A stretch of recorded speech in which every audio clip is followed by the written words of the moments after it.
Vamos a comenzar simplemente con una presentación. No sé si algunos de ustedes, estoy segura, han participado de diferentes instancias de capacitación o de encuentro con la Fundación, pero queríamos simplemente presentarnos y para ello hemos traído un video contándoles qué hacemos y cuáles son nuestras propuestas formativas y también de acompañamiento al colectivo de las personas con discapacidad. Así que, André, perdón, no nos presentamos. Yo soy Vanina Castelli, eh, soy licenciada en Educación Inicial, estoy terminando mi maestría en Pedagogía y estoy en la Fundación desde los inicios como coordinadora del área de Educación y Cultura. Junto con André y otros del equipo llevamos adelante la tarea de acompañar procesos inclusivos en cuanto a la formación de los docentes. Andrés, ¿te querés presentar? Buenos días a todos. Mi nombre es Andrea Garde, yo soy psicóloga, pertenezco al área de educación más o menos hace unos 5 años. Inicié mi formación en el área de la neuropsicología y en la parte de psicología educacional también, así que he trabajado en distintos programas de formación para personas con discapacidad. Principalmente la idea de mi aporte inicial era la inclusión al ámbito universitario y luego la inserción laboral, y después a lo largo del tiempo fuimos aplicándolo en distintas instituciones, así que estuvimos acompañando un montón de escuelas, de docentes, de procesos. Así que bueno, la idea es esa, que esta capacitación les ayude y nos haga a todos aprender y construir juntos, y también poder registrar eso que aprendemos y compartirlo. Es la idea de la fundación. Así que si no hay mucho más para decir, voy con la presentación.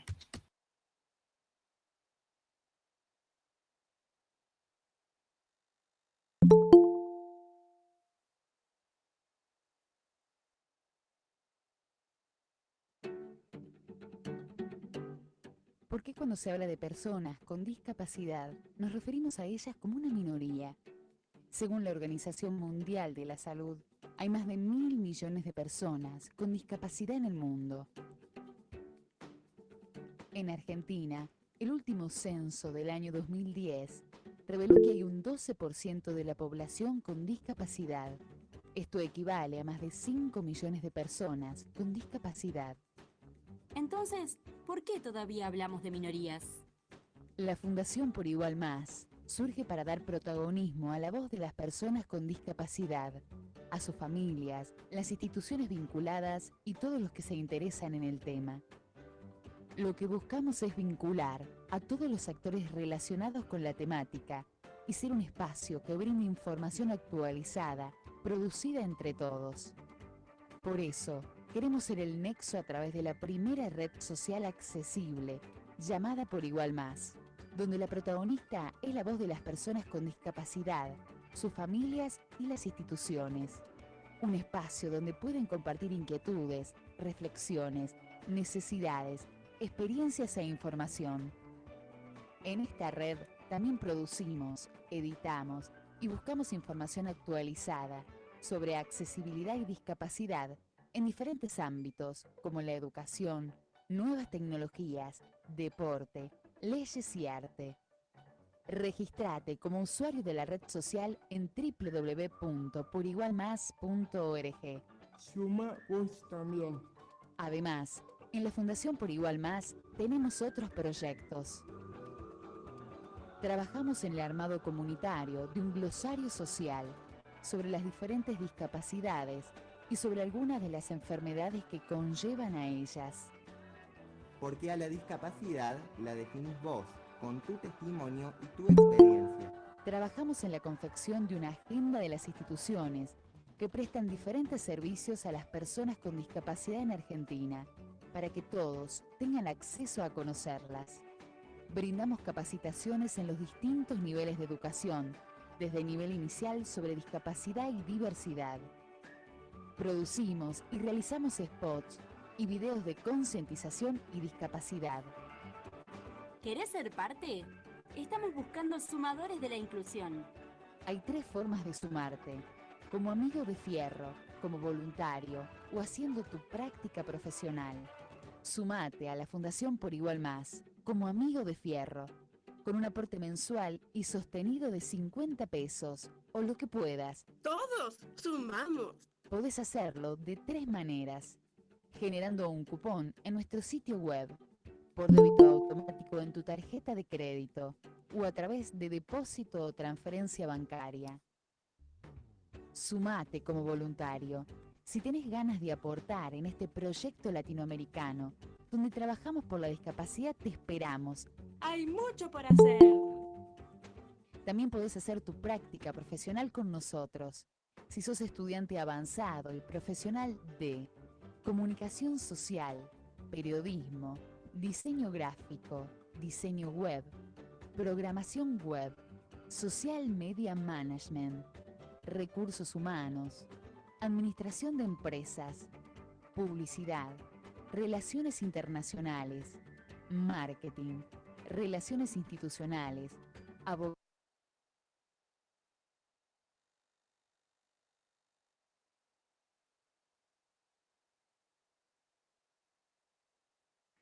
Bueno, este es un video que tenemos de hace mucho tiempo, que en realidad la última parte ya tiene otra forma, pero queríamos contarles inicialmente cómo surgió la fundación, que surgió a partir de la creación de una red social y que en este momento tiene, este video ya tiene sus años, es del año 2016, pero la idea era que ustedes pudiesen como conocer un poquito cómo surgimos y qué fuimos haciendo en estos años. En este momento, además, tenemos una nueva página web que después les vamos a pasar el enlace para que todos puedan entrar y acercarse. Bueno, para comenzar, vamos a trabajar un poquito juntos. Nosotros siempre decimos con André que trabajar el diseño universal del aprendizaje en entornos virtuales es realmente un desafío, porque una de las cosas que nosotros tenemos como fortaleza en el diseño universal del aprendizaje es el uno a uno, el poder encontrarnos y el poder mirarnos y reconocer las potencialidades de cada uno de los que están participando de los espacios, que es lo que ustedes hacen generalmente cuando participan, eh, cuando elaboran sus clases y cuando están con sus estudiantes. Sabemos que la pandemia nos puso en una excepcionalidad respecto a estas cosas, también nos posibilitó encontrar estos espacios nuevos de formación, ¿sí? No tener que trasladarnos para poder llegar a un espacio formativo, pero hay algo del diseño universal del aprendizaje que se aprende vivenciando. Entonces, bueno, vamos a usar algunas herramientas que nos permiten simplemente darles participación a ustedes en este webinar cortito. Así que lo primero que vamos a pensar, acá tenemos una variedad de actores que se desarrollan en el sistema educativo, formal y no formal. Pienso en Ricardo, que está trabajando con nosotros en los talleres de arte inclusivo en Zona Sur, que es lo que se llama espacios sociocomunitarios de educación, ¿no? Espacios en los que se acompañan trayectorias diferentes, ¿no? Entonces, bueno, en esta multiplicidad de actores y de niveles, les pedimos que en este Menti, que André les va a poner en el chat, sencillamente respondan qué necesitamos para atender eh, la diversidad que tenemos en las aulas, ¿no? Nosotros sabemos que las aulas ya son diversas, es una característica, ¿no? Por ahí yo peleo un poco con el término de Anijovic cuando habla de aulas heterogéneas, como si eso fuese una novedad. Las aulas siempre han sido heterogéneas. Nosotros habremos podido, o el sistema habrá podido sostener en la escolarización a estos estudiantes o no, pero todos somos diferentes y la diversidad es la norma. Entonces, bueno, que podamos responder en este Menti sencillamente, parados en nuestro espacio, parados en lo que nos toca cotidianamente, qué necesitamos, ¿no?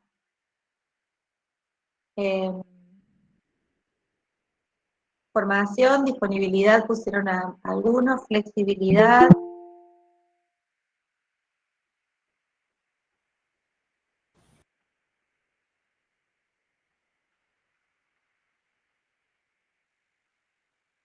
Se va llenando.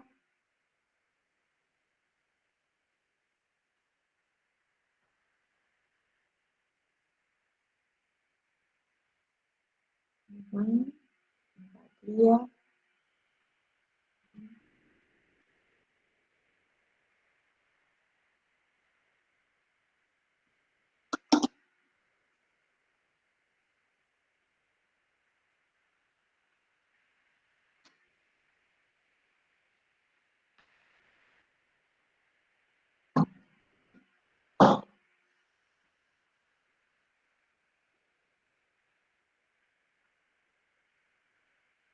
Muy bien.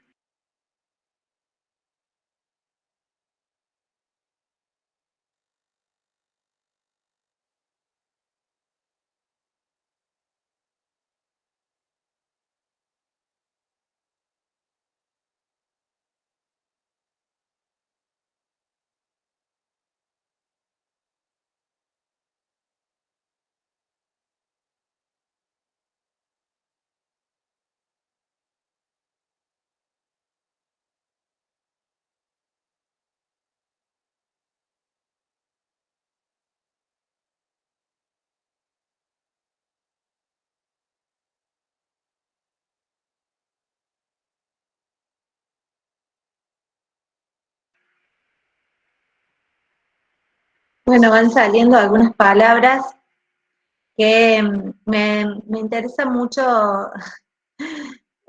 escuchar, estaría bueno escucharlos uno a uno, en esta instancia no es posible, después les vamos a contar un poquito, esta capacitación la vamos a dar en 3 encuentros nuevamente, ya más amplia, pero la palabra formación aparece varias veces, la palabra recursos, la palabra estrategias, ¿no? Todas como parte de un bagaje que se espera que los docentes tengamos frente a los estudiantes que arriban a nuestras aulas. Digo se espera porque cuando entramos al aula deberíamos, entre comillas, tenerlos, pero todos sabemos que el sistema no siempre nos provee esta formación. Pero también para cada uno de ustedes la palabra formación tendrá un tinte diferente. ¿Qué será formarse para Bárbara? ¿Qué será formarse para Laura? ¿Qué será formarse para Andrea? ¿No? ¿Qué será? ¿Qué necesita? ¿En qué se va a hacer foco frente a esa formación? Lo que nosotros, conocer el proceso de cada uno, dice, por ejemplo, yo creo que eso es parte también de formarse. La empatía, fundamental, yo le agregaría una palabra que me gusta mucho, que es la hospitalidad, ¿no? Que es el hacerle lugar al otro. Bueno, todas estas cosas que vamos reconociendo como necesarias en nuestras aulas, el diseño universal del aprendizaje, basado en el modelo de reconocimiento que trabajamos en la fundación, posibilitan cierto cambio de mentalidad frente a lo cotidiano, aun con las barreras que puedan estar presentes en las escuelas, porque sabemos que por su origen la escuela tiene ciertas barreras. Sole dice trabajar en equipo, por supuesto, fundamental, imprescindible. Bien, entonces nosotros ahora queremos simplemente presentarles bueno, algunas cuestiones que son importantes y por las cuales nosotros pensamos que formarse en diseño universal del aprendizaje es necesario en este tiempo, en esta época, y sobre todo en este cambio de época, ¿no? Todos sabemos que estamos asistiendo, lo dicen los sociólogos, los pedagogos, hasta los periodistas, ¿no? Estamos asistiendo a un cambio de época y seguramente todos nosotros que hemos vuelto a nuestras aulas repentinamente o no tanto, después de las burbujas y demás, hemos encontrado estudiantes que con o sin discapacidad tienen particularidades que necesitamos atender para garantizar sus procesos de aprendizaje. Y consideramos que el DUA nos puede ayudar en este sentido. Entonces la pregunta inicial es, ¿por qué nosotros deberíamos formarnos como docentes en el diseño universal del aprendizaje? André, no sé si querés avanzar un poquito. ¿Pongo el video o hablo? Ah, no entendí. Sí. Me estás dando estás silenciada, Vani.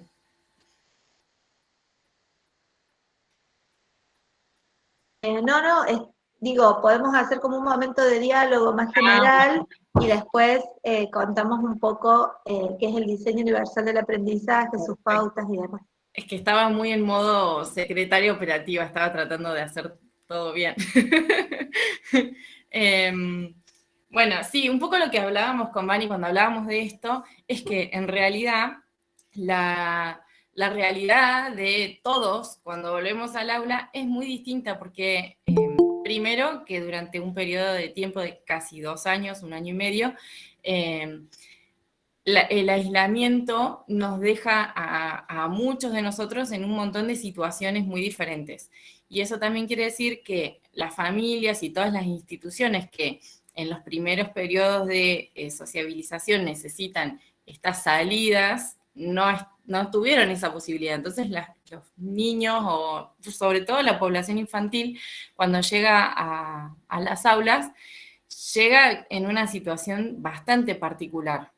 Y los docentes que han estado sosteniendo estos procesos de manera virtual también llegan muy cansados, muy agotados, porque la verdad es que ha sido muy difícil por un montón de cuestiones. Ahí puedo hablar como personal de salud, digamos el estrés, la ansiedad, las dificultades para regular emociones, han sido como cuestiones que han circulado en un montón de aspectos. Entonces, en esto, las instituciones como las escuelas son las que contienen, y no solo, digamos, en los niveles iniciales, en los niveles superiores también. Así que la verdad es que la situación al llegar al aula es compleja, incluso también para detectar cualquier tipo de situación o dificultad a la hora de poder, por ejemplo, comprender la lectura, cuestiones puntuales. Así que nosotras con Vani hablamos un poco de esto de lo importante que es no solo formarse, porque la formación es importante, pero también es tener una comunidad de aprendizaje o una comunidad en la que uno puede estar acompañado a la hora de abordar estos procesos. Así que un poco la invitación que hacemos acá también es eso, es que si ustedes logran desarrollar aprendizajes o aprendizajes a la hora de enseñar en este contexto, que podamos hacerlo circular también en una comunidad. Eso es un poco lo que hablábamos con ella y es un poco lo que propone el DUA también. Lo hablábamos con los docentes que por ahí nos toca estar en los talleres inclusivos, en donde se busca convivir, que en realidad muchas veces la formación no alcanza porque no se sistematiza lo que vamos aprendiendo. Entonces queda siempre en el 1 a 1 y en la práctica de cada docente. La idea de la fundación es un poco eso también, que esto no quede solo acá, sino que se pueda sistematizar y de alguna manera que ese aprendizaje pueda también empezar a alcanzar a otras personas y estar al alcance de la mano de todos.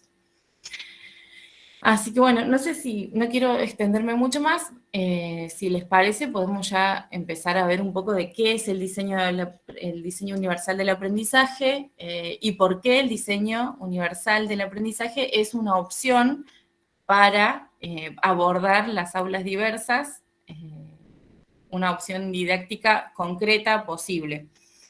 Una cosa que me pasó a mí cuando vi el Mentimeter, yo hubiera agregado una palabra puntualmente que nosotros con Ricardo y con los profes del taller la circulamos y la nombramos todo el tiempo, y es la palabra tiempo. Los procesos educativos requieren tiempo, y no siempre esos tiempos son acordes a lo que nosotros tenemos planificados. Entonces eso también me parece importante, como una palabra que yo hubiera puesto ahí en el Menti, que no lo pude hacer, pero yo hubiera puesto la palabra tiempo también, tiempo y paciencia. Así que bueno, no voy a decir mucho más. Voy a poner el video, así podemos ir como viendo una introducción, así más o menos todos sabemos de qué hablamos cuando hablamos del diseño universal. ¿Te parece, Vani? Buenísimo. Arrancamos nomás con una partecita y después otro trabajo más conceptual.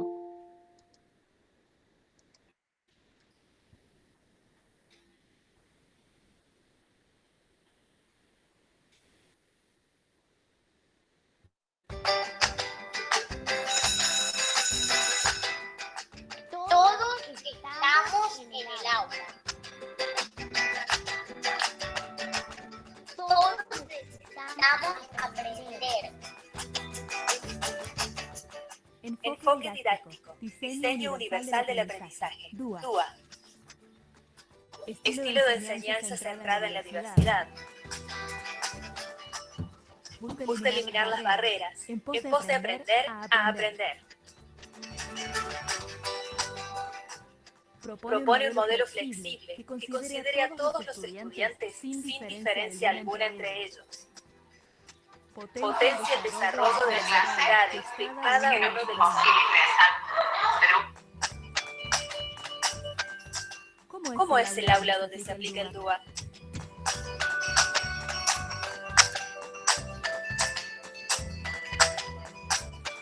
Un aula donde se aplica el DUA sería un aula donde la sorpresa está todo el tiempo. Un aula en donde uno no sabe qué va a pasar. En un aula donde se enseña el DUA. Siempre hay lugar para lo nuevo, hay lugar para el emergente y todas las personas están implicadas. ¿Cuáles son sus principios? ¿Y en qué consisten?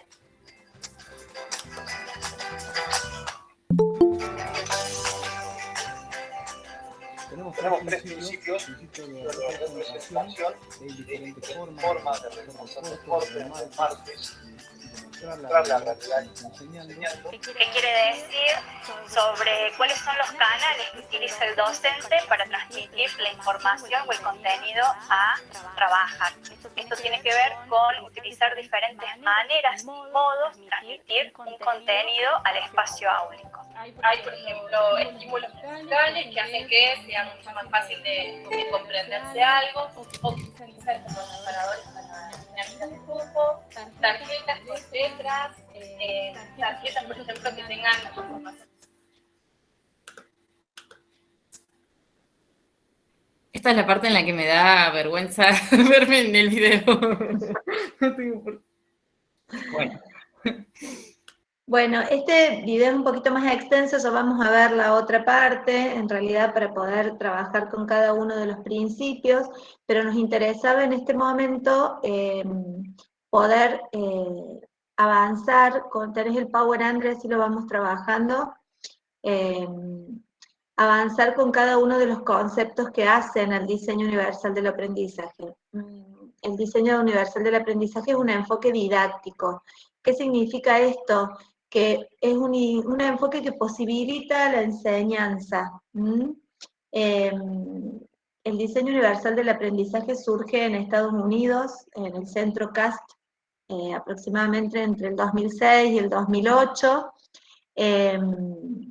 Surge del diseño universal físico, el diseño universal en realidad de la arquitectura, que tiene que ver con que todos los espacios sean accesibles previamente, es decir, no voy a esperar que venga la persona con sillas de ruedas, sino que voy a construir mi edificio con rampas, para darles un ejemplo sencillo. De la misma manera, el diseño universal del aprendizaje piensa las estrategias ya teniendo en cuenta que el aula va a ser diversa. Históricamente, nosotros como educación mundial, diría, ni siquiera argentina, ¿no? Tendemos a elaborar una planificación igual para todos. Planificamos y esperamos los resultados que se dan en la evaluación generalmente, con un tipo de evaluación, un tipo de planificación, ¿sí? Un contenido igual para todos. Afortunadamente, en estos últimos 20 años nos ha ido llegando la posibilidad de mirar con realidad nuestras aulas y saber que los estudiantes responden de manera diferente, que los estudiantes aprenden de manera diferente, construyen sus conocimientos en tiempos diferentes y a través de medios diferentes. Esto es un gran desafío porque todos tenemos el chip, los que somos docentes, los que somos docentes tenemos el chip de la normalidad, de la normalización, de la escuela normal, aun cuando tengamos mucha formación en diversidad. Bueno, es la educación que en general hemos recibido, ¿no? Hemos pasado por aulas donde la consigna era la homogeneización. El diseño universal del aprendizaje nos posibilita mirar estas aulas y reconocer en ellas la necesidad de crear diferentes formas para alcanzarles el contenido a los estudiantes. Esto supone un desafío. Alguien hablaba del trabajo en equipo. Nosotros queremos partir de decirles que esto es imposible hacerlo solos, que necesitamos del equipo que esté en ese momento. Sabemos que las escuelas en sí no cuentan con mucha gente, que todos seguimos estando solos frente al aula, pero hay otros actores que pueden sumar, ¿no? Acá hay un par de docentes de apoyo a la inclusión, que quizás están allí por un estudiante, pero en general suelen ser un apoyo a la inclusión de todos. Tenemos nuestros colegas de aula, de sala, de espacio curricular, aquellos con los que compartimos el tiempo, docentes, directivos, auxiliares, maestranza. Si nosotros en la escuela logramos involucrar a todos los actores en este proceso, el DUA es posible, ¿no? Pero comienza cuando nos sentamos con nuestra planificación y empezamos a pensar en esos estudiantes que vamos a ver prontamente en el aula. Posiblemente los vamos conociendo en la medida que pasa el año. Estamos en mayo, algunos ya hemos conocido un poco a estos grupos. Nos parece muy importante que podamos salir a partir del conocimiento a la planificación, pero también muy importante que sepamos que siempre tenemos que tener planificación diversificada porque los chicos son diferentes, aun cuando no los conozcamos completamente. Sabemos que siempre va a haber niños que aprenden de otro modo. Entonces, una cosa muy importante es que el diseño universal del aprendizaje es aplicado, es posible de aplicar a todos los niveles educativos, a todas las modalidades, decía por aquí alguien que era de educación especial, y que también es posible de incorporar a diferentes modelos o tradiciones pedagógicas. Si estamos en una escuela que es escolanovista, o que es tradicional, o que tiene un enfoque, no sé, de Freire, y tenemos diferentes tradiciones pedagógicas, este modelo es posible de aplicar a cualquier tradición pedagógica. ¿Por qué? Porque se centra en los estudiantes. Y si bien hay tradiciones que están muy centradas en el contenido o en el docente, en este momento todos sabemos que los estudiantes son la razón de ser que tenemos. Entonces, bueno, el diseño universal del aprendizaje tiene algunos principios. André, ¿querés seguir vos con la parte de los principios?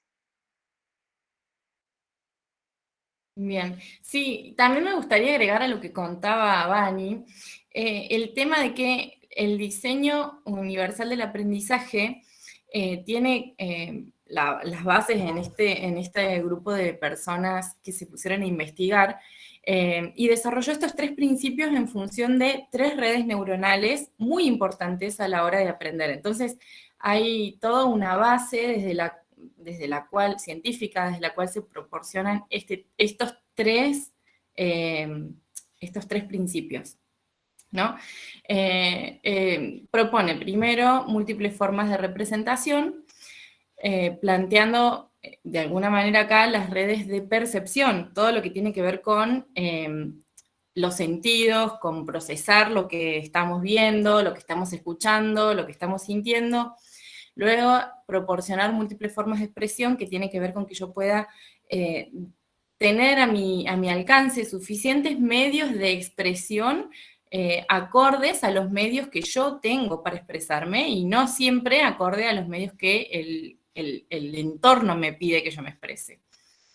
Y en el tercer punto están las múltiples formas de implicación, que ahí tienen que ver todas las bases emocionales del aprendizaje y tienen que ver todos estos circuitos neuronales más relacionados con el sistema límbico, que tienen que ver con cómo yo me apropio de la experiencia de aprender. ¿Cómo vivo yo la experiencia de aprender?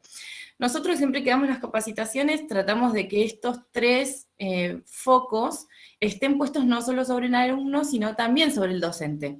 La implicación es bidireccional, el docente también se implica y también se siente motivado, comprometido, o desafiado o no, digamos. Esto es algo que le pasa al alumno y al docente por igual. Ahí voy. El primer principio habla sobre las múltiples formas de representación. En este principio, nosotros nos abocamos más al qué del aprendizaje y tiene que ver con el contenido puntualmente, lo que yo quiero que ellos perciban y aprendan. Todas las personas diferimos en nuestros modos de percibir y comprender la información, y en esto no solamente tiene que ver con personas que puedan tener dificultades de audición o de visión, sino también tiene que ver con los modos en los que yo puedo abstraer, si comprendo la consigna o no. Entonces ahí el andamiaje o el recurso que se necesita es diferente.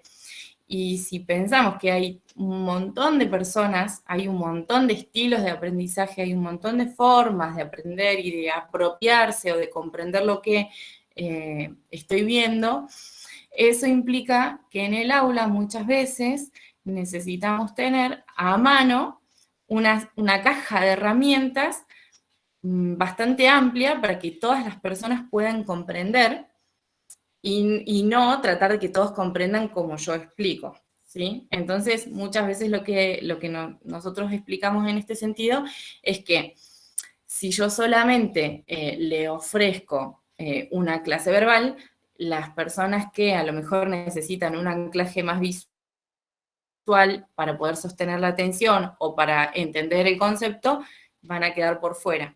Entonces, si yo solamente doy un anclaje visual y las personas que necesitan escuchar no acceden a eso, quedan por fuera.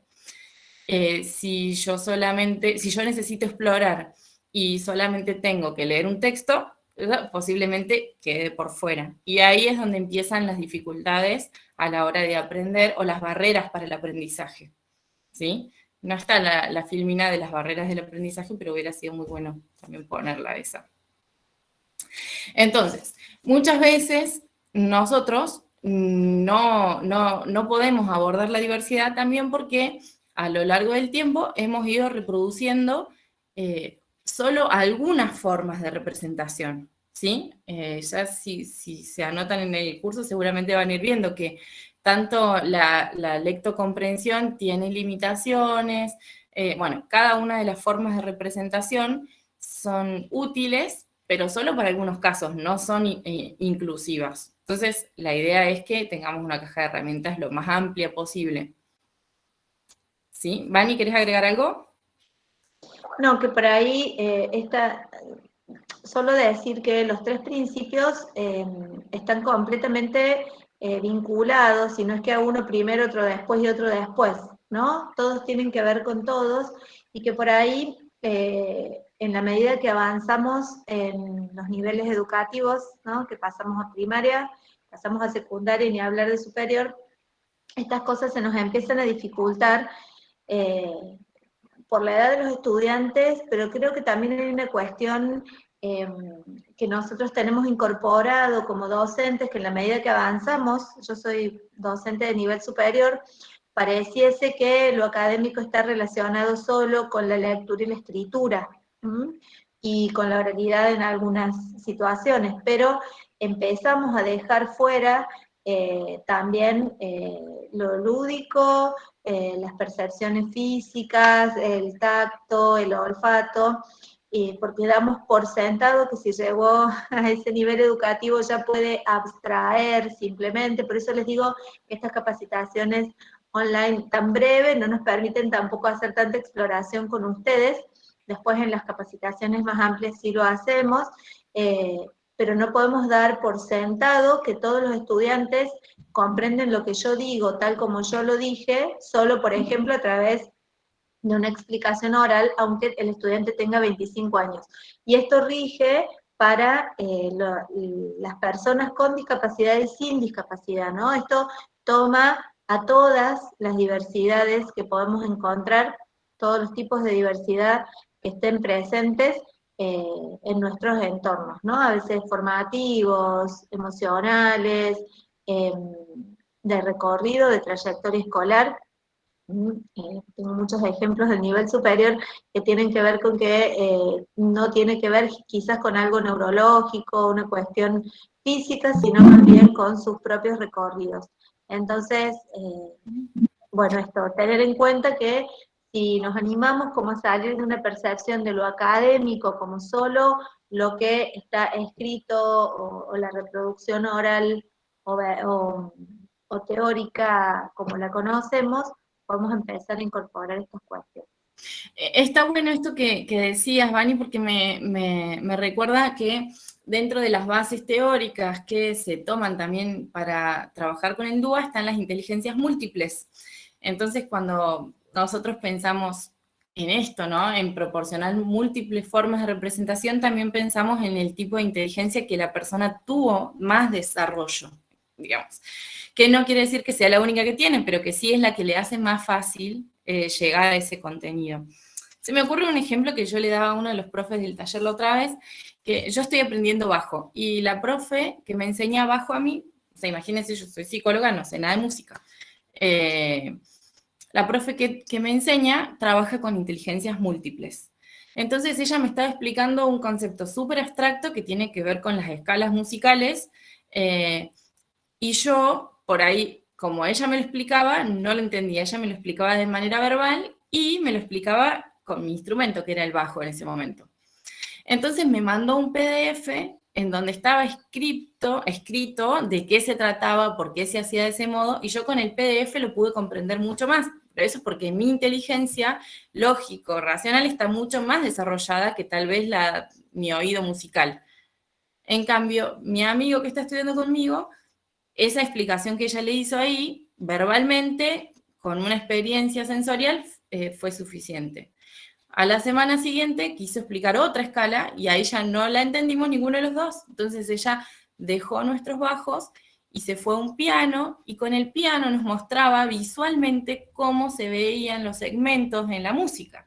Entonces con esa explicación visual más lo auditivo, nosotros logramos comprender esos conceptos súper abstractos. Pero a todo esto, para que comprendamos, ella tuvo que explicarlo de 3 o 4 maneras diferentes. Por eso también es que cuando hablamos de esto de los múltiples modos de presentar el contenido, hablamos de tiempo y no hablamos de elegir un modo, sino que hablamos de poder probar distintos modos. O sea, por eso también hablaba yo de tiempo y paciencia, y de una comunidad, porque es re difícil ser creativo uno solo, por eso también está bueno como poder empezar a pensar alianzas con gente que también está tratando de iniciarse en este proceso, ¿sí?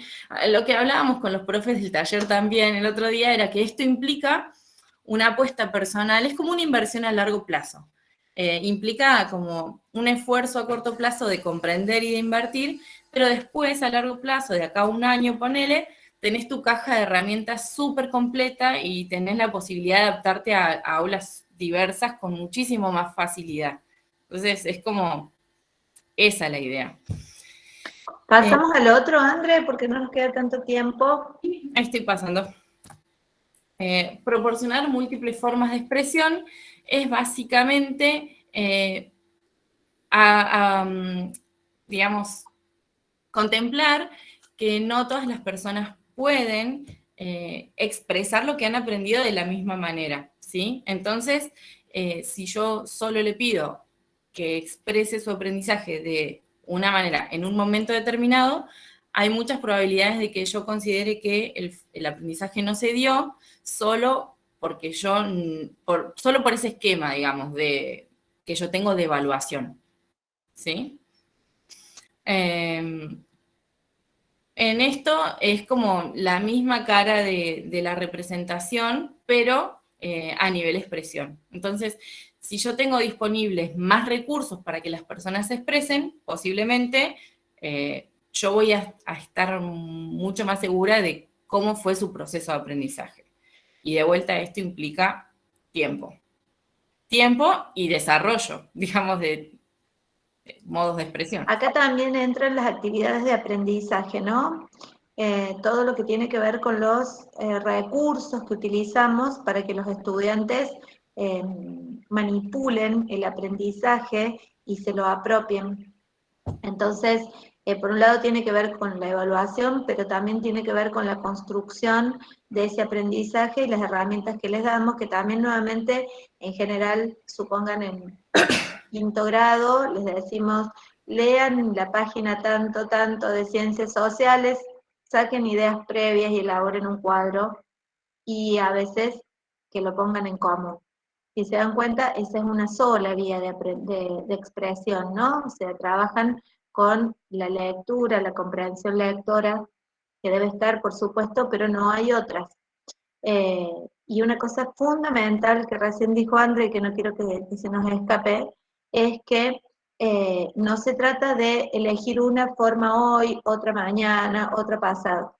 No, se deben proporcionar múltiples formas de expresión para cada una de estas actividades. Por ejemplo, tienen que leer sobre los pueblos originarios de Argentina, entonces les vamos a dar diferentes actividades con lo mismo. Y ellos pueden optar.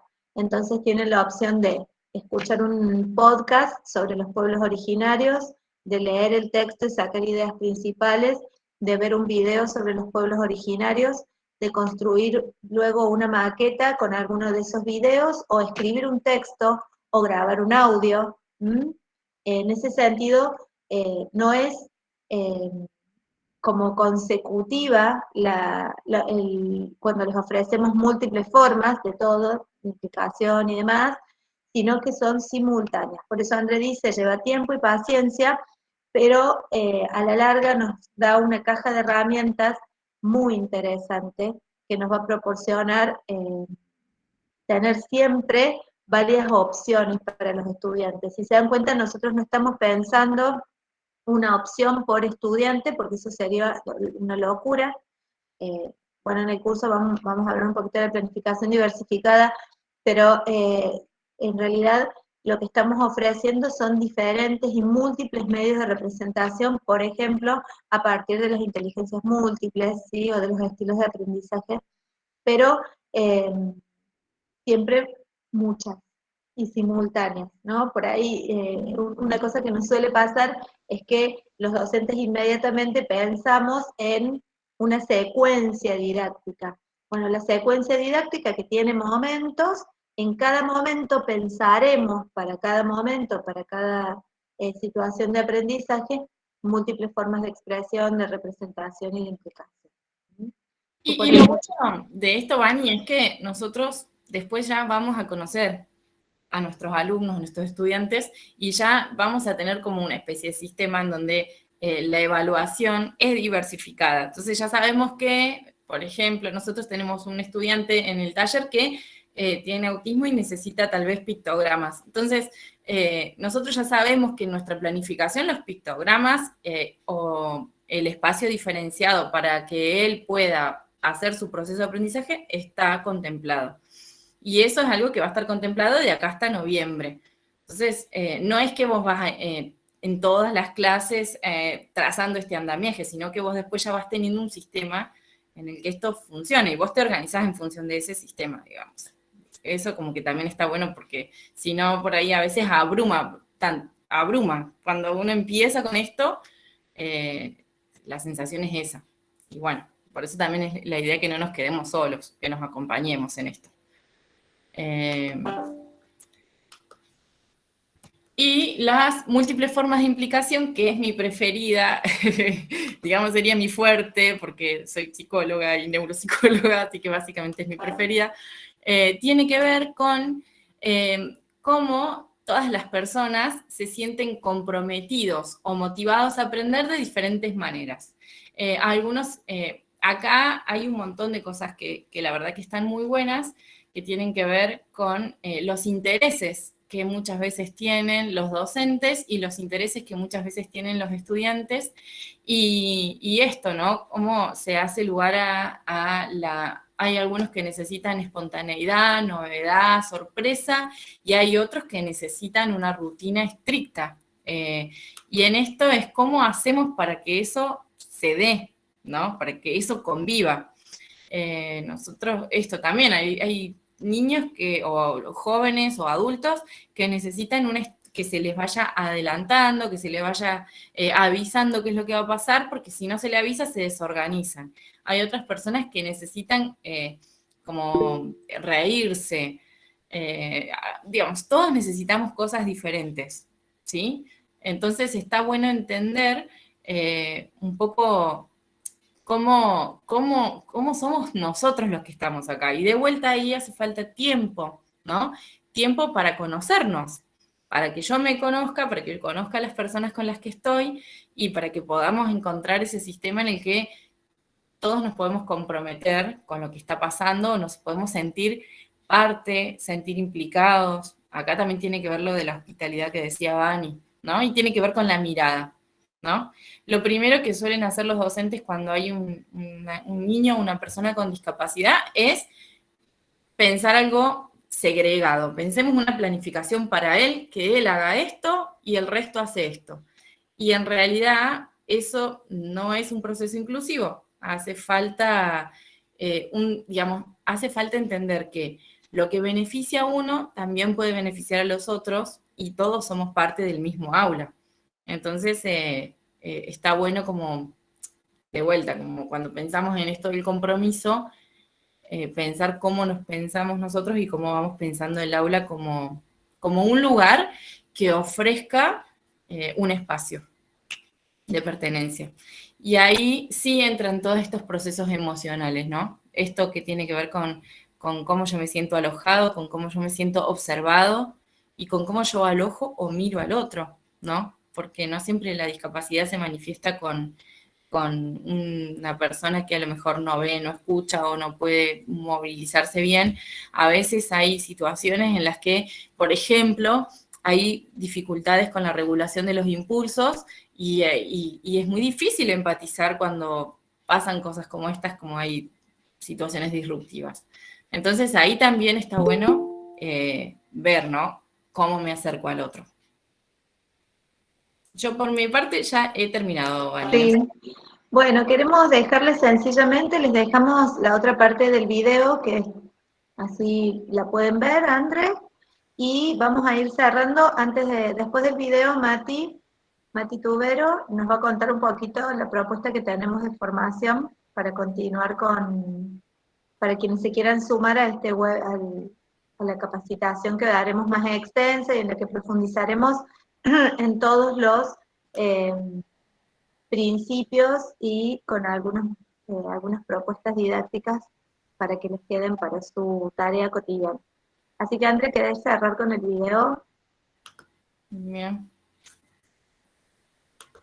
Braille, lengua de señas. Esto se articula con un segundo principio que son las múltiples formas de expresión que implican cuáles son los canales que va a utilizar el estudiante o el estudiante para dar a conocer que ese contenido que recibió es apropiado, fue apropiado. Y en esta articulación entre el primero y el segundo principio es importante que el equipo áulico, en este caso docente y estudiante, puedan transitar diferentes vehículos para la transmisión del contenido como para dar cuenta de ese contenido. Y para esto va a ser necesario que haya una multiplicidad de estímulos. Quiere decir que las personas también pueden usar todo esto para expresar lo que aprendieron. De ese modo nosotros no cerramos a que ellos nos digan las cosas como nosotros queremos escucharlas, sino que ellos puedan usar la música, los cubos, dibujos, palabras o representaciones como a ellos les quede más cómodo para expresarlo. Esto quiere decir tener diferentes modos de evaluar el contenido. Esto que se articula entre el primer y el segundo principio tiene un eje transversal, que es el tercer principio, que tiene que ver con las múltiples formas de implicación, que son las motivaciones tanto del docente como del estudiante que se ponen en juego en el momento áulico. Es decir, que el estudiante necesita de la motivación del docente para poder manifestar interés en la tarea que se está proponiendo. Quiere decir que se trabaja sobre lo que le interesa al alumno y lo que le interesa al docente. El proceso de aprendizaje necesita que hayan personas comprometidas desde el disfrute. Entonces, lo que busca el DUA es que tanto los procesos emocionales como los procesos sociales impliquen un disfrute de la educación, impliquen otra puesta en marcha personal en el aula. Se puede entrenar la creatividad y demás cosas. La escuela inclusiva tiene que alojar, es decir, dar lugar a cada uno. Contenerlos, retenerlos y también que logren el éxito académico.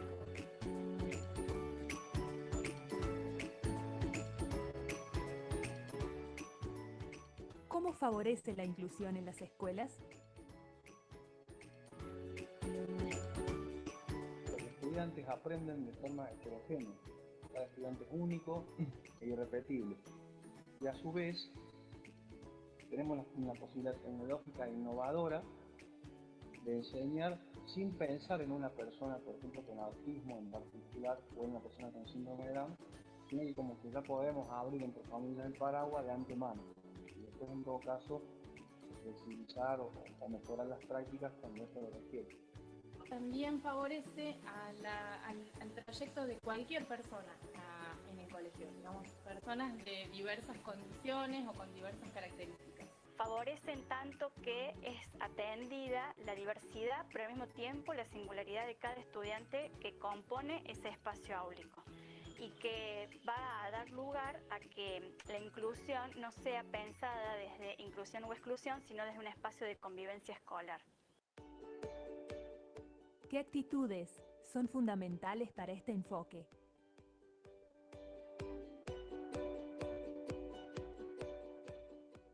Me parece muy importante la curiosidad, primero, la simpleza, el dejar de complicarnos mucho con planificaciones muy extensas que buscan generar a lo mejor contenidos muy específicos, y también me parece la apertura, la autocrítica, la capacidad de aprendizaje continuo. Puede ser la creatividad, la innovación, la predisposición a todo, a trabajar en red, a mejorar nuestras propias prácticas, a escuchar a los estudiantes, a consultar, a formarnos en lo que es el lugar.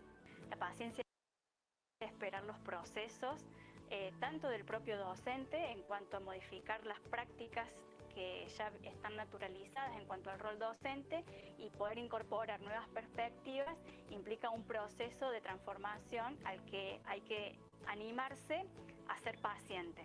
Y por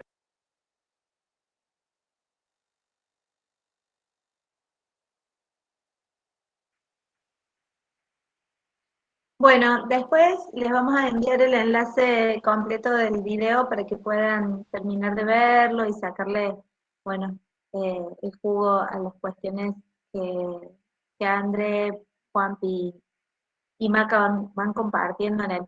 Ahora, si les parece, les queremos compartir simplemente que vamos a hacer una capacitación en Diseño Universal del Aprendizaje los días 16,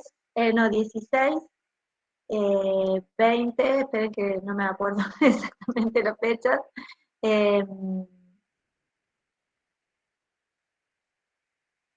16, 23 y 30 de mayo, va a ser por Google Meet, y Mati, ¿vos les querés contar un poquito cómo va a ser la propuesta?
queremos contarle que gracias Mati, que estas capacitaciones tienen un costo ya que financian otros programas de la Fundación, en este caso el programa Rayuela destinado al acompañamiento de personas con discapacidad en diferentes ámbitos. Por eso tiene un costo económico.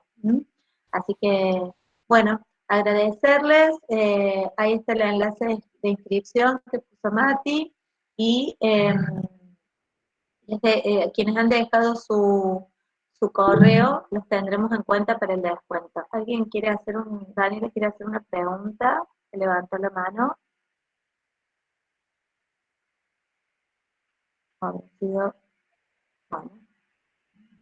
Bueno, los invitamos de todos modos, van a recibir seguramente el flyer con la convocatoria para este encuentro, también para que puedan difundir entre otros docentes interesados en esta capacitación.